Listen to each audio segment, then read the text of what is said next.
right, thank you all so much for joining us today. You all look fabulous. Thank you. Thanks for having us. Oh my goodness. Yes. So exciting. Work. Of course, if we just want to do some quick introductions about who you are, what you do, how you maybe started in drag, that would be awesome. Sure. My name is Felony Misdemeanor, and I started doing drag by accident. I did just recently do a TED Talk where I go into full depth, detail about how it happened. But it just kind of fell in my lap with the circle, my inner circle, back at home with my friends in El Paso, Texas. I was hated drag, and here I am. Now I'm a queen. Interesting. Yes, you are. Yeah. Thanks for sharing. We'll hear more about that, I'm sure. Yeah. What about you? Yeah, my name's LuLu Krystals. I'm Colorado's pickle queen. Love. Yes, yeah, I make and sell my own pickles. I've been doing drag about 8 years, and I actually started when I saw Mona Lott, rest in power, walk into Hamburger Mary's in her big old feather headdress. You know, she wore the big headpieces and everything, and I was like, I want to go see what that's about. I'm Zarah Misdemeanor, Felony's daughter. Beautiful. One of them.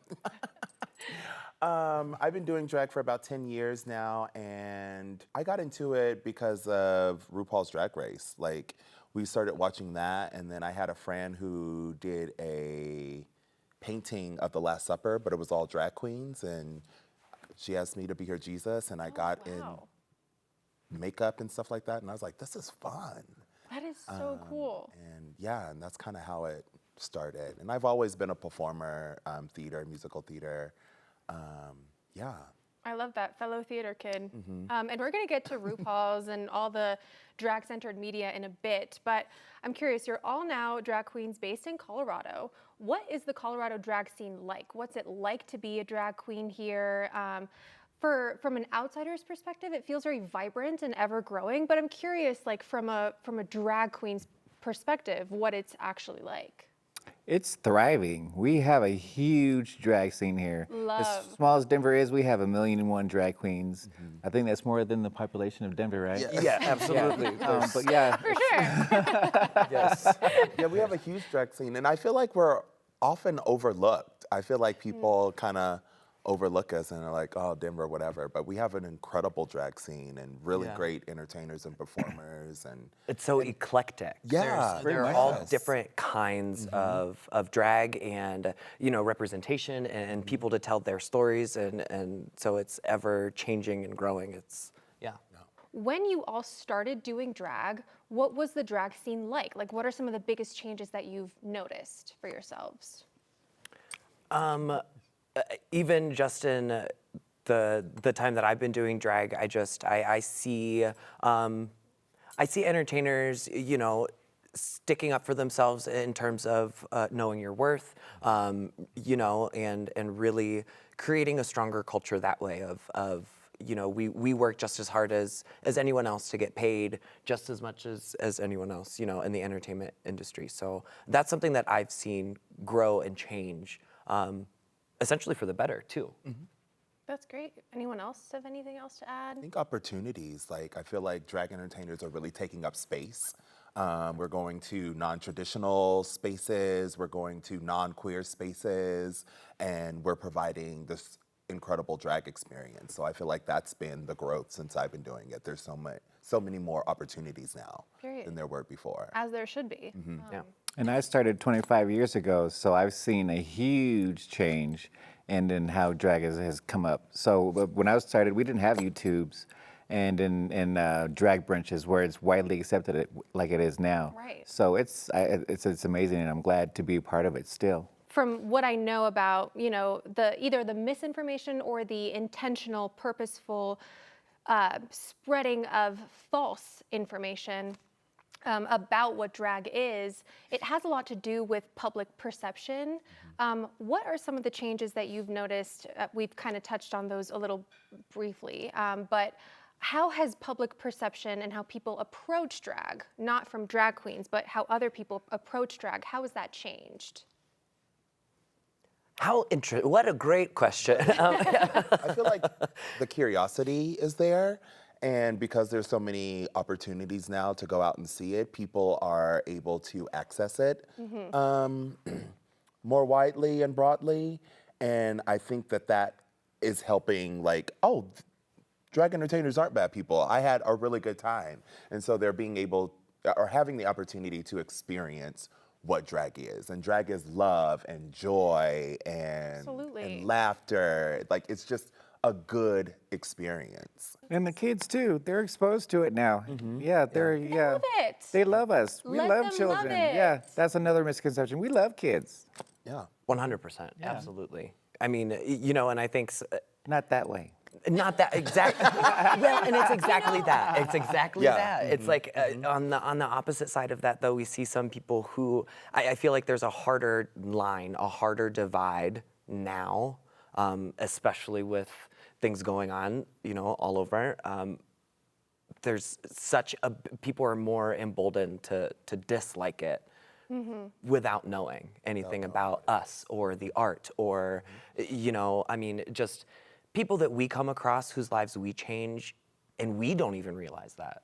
You know what I mean? Yeah. The power of drag is, I mean, it's so great.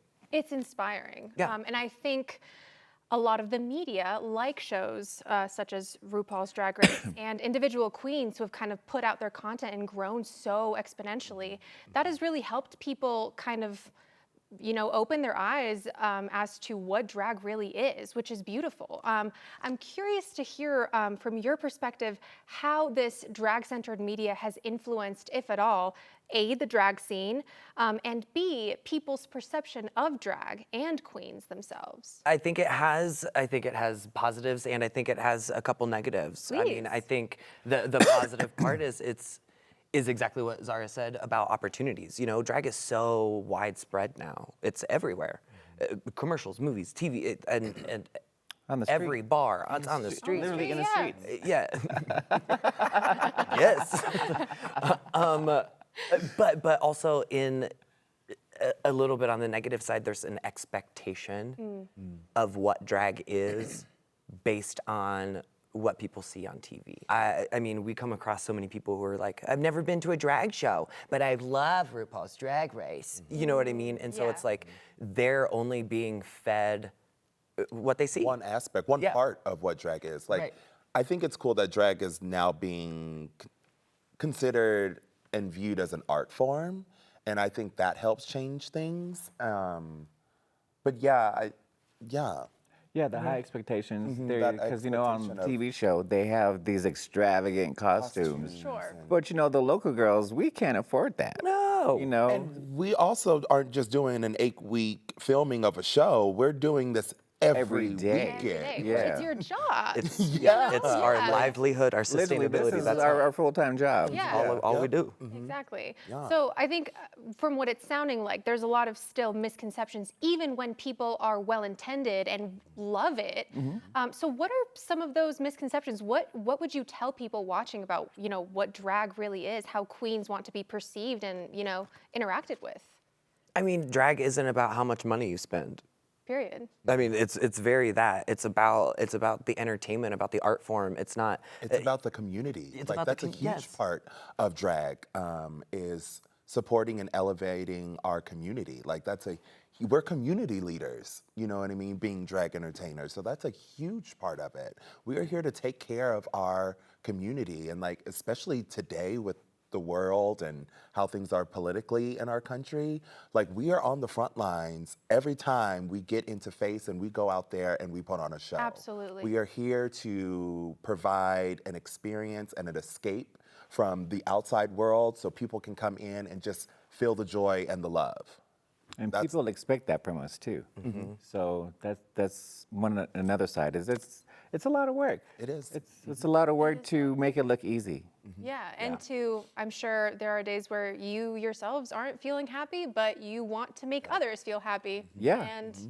And you do that. So thank you. Thank you. Going back to kind of more public-facing figures, you know, like celebrities like RuPaul or, you know, Bob the Drag Queen, Monet Exchange, and you all. I mean, you all have big social platforms and, you know, you perform in front of people every day.